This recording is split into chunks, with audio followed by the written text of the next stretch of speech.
Okay, so we're diving into the last message this week.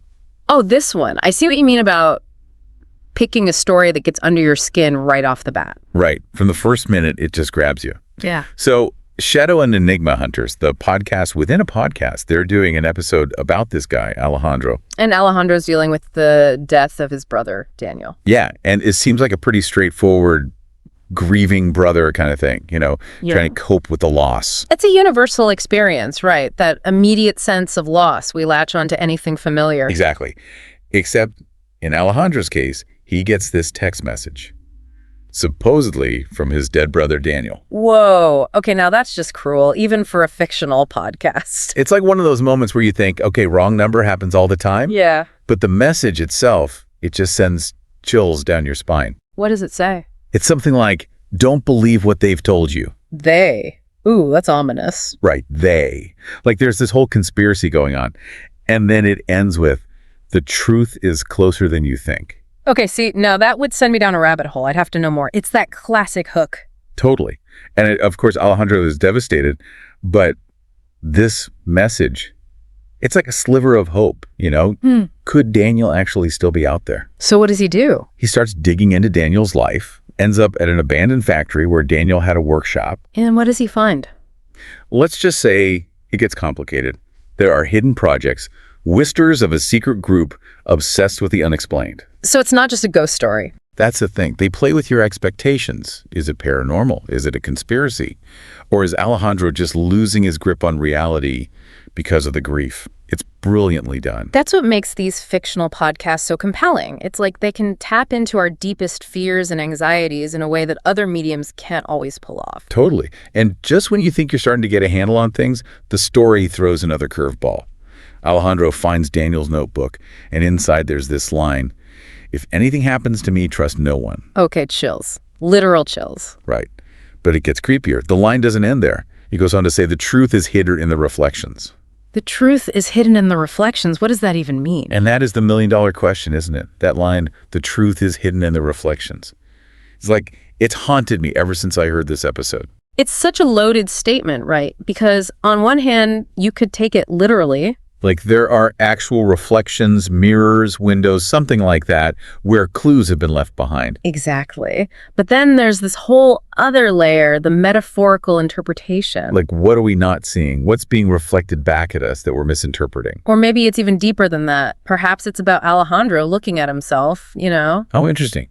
You mean like his perception of reality is skewed because of his grief? Exactly. It's like the story is telling us that sometimes the truth is hidden in plain sight, but we're too blinded by our own emotions to see it clearly. And the writers, they don't give us any easy answers either.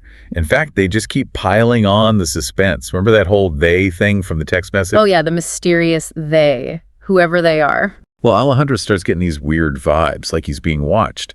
And then another text message. Don't tell me, another one from Daniel. This one's even creepier. It just says, don't turn around.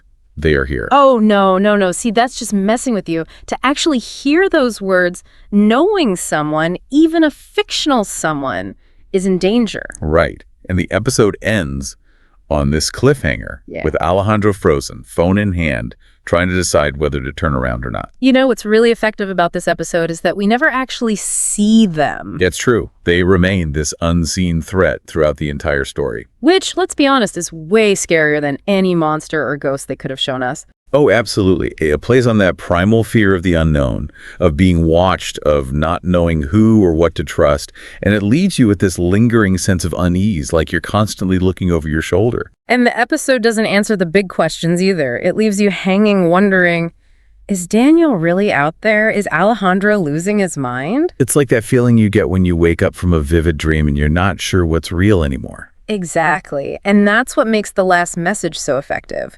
It blurs the lines between reality and perception, leaving us with more questions than answers. It's funny. I listened to this episode a couple of times, thinking about this deep dive we're doing.